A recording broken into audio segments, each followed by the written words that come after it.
Pandawa lahir di hutan. Pada suatu hari, Raja Pandu pergi berburu di hutan. Di dalam hutan itu, ada seorang resi yang sedang asik bercengkrama dengan istrinya dan menyamar sebagai sepasang kijang. Pandu yang melihat sepasang kijang itu tidak menyangka bahwa mereka adalah jelmaan seorang resi dan istrinya. Dia mengangkat panahnya, membidik mereka, dan meluncurlah anak panah dari tangan Pandu, melesat cepat, tepat menancap pada tubuh si kijang jantan. Kijang itu jatuh terguling, luka berdarah-darah. Dalam keadaan sekarat, kijang jantan itu berubah menjadi resi dan mengucapkan kutuk pastu terhadap Pandu. "Hai, lelaki penuh dosa, rasakan kutukanku. Engkau akan menemui ajalmu sesaat setelah engkau menikmati olah asmara dengan istrimu." Setelah melontarkan kutukannya, resi itu menghembuskan nafas yang penghabisan. Pandu suku kaget mendengar kutukan sang resi. Dengan perasaan putus asa, ia memikirkan akibat kutukan itu. Akhirnya, ia memutuskan untuk mengundurkan diri dari kerajaan dan menyerahkan semua urusan kerajaan kepada Bisma dan Widura.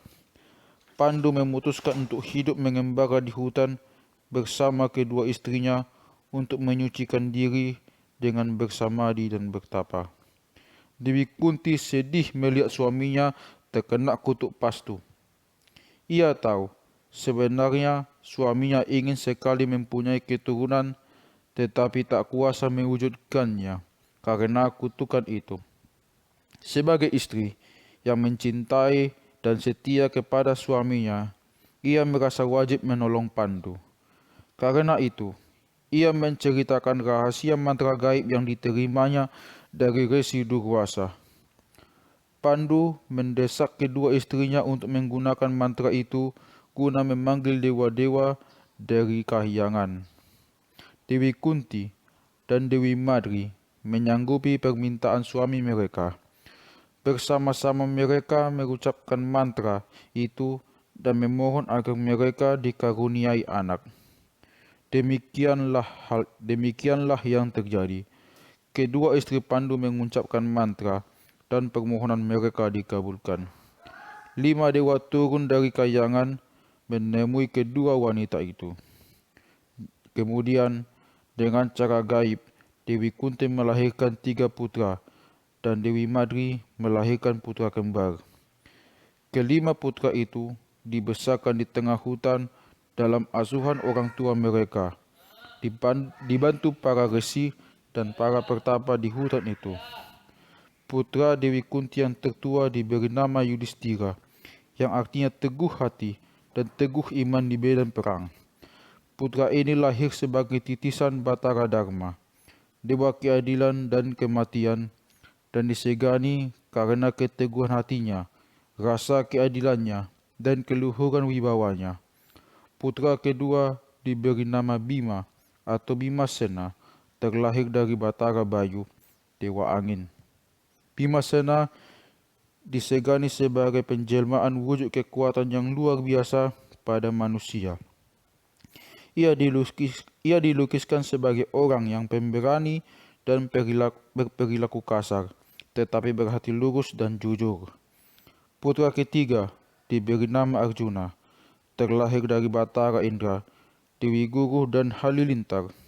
Arjuna yang berarti cemerlang, putih bersih bagaikan perak, disegani sebagai penjelmaan sifat-sifat pemberani, budi yang luhur, dermawan, lembut hati, dan berwatak kesatria dalam membela kebenaran dan kehormatan.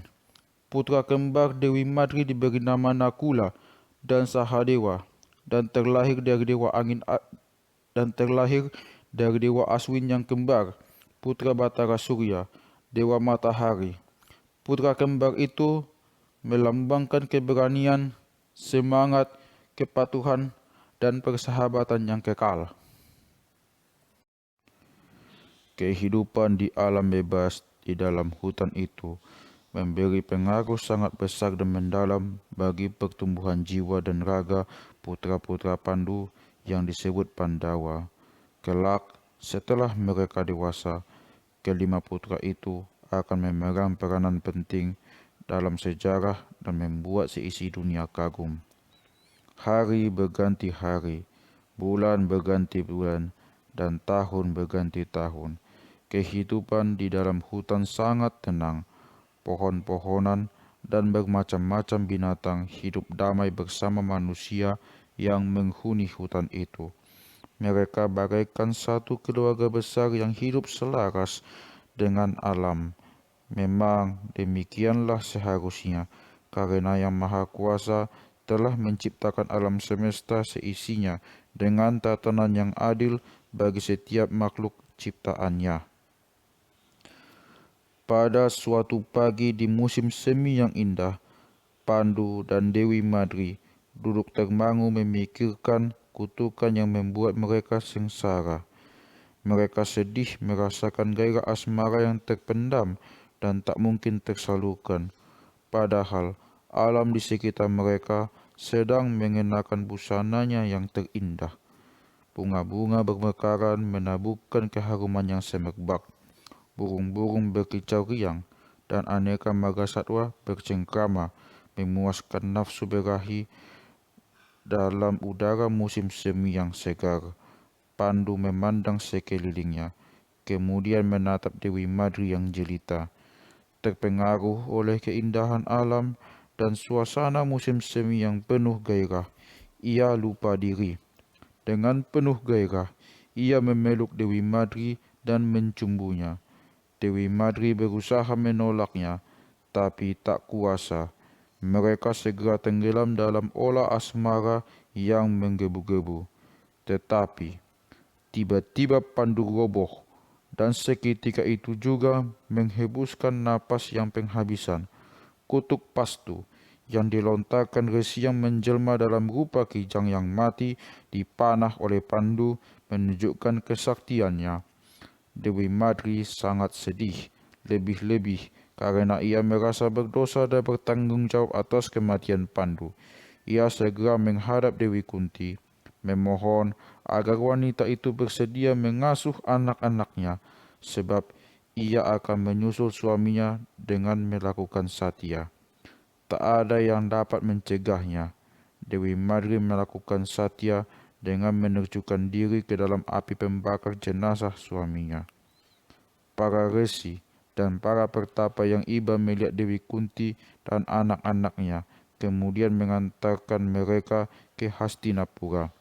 Ketika itu, Yudhistira, sulung di antara para Pandawa, baru berusia belasan tahun.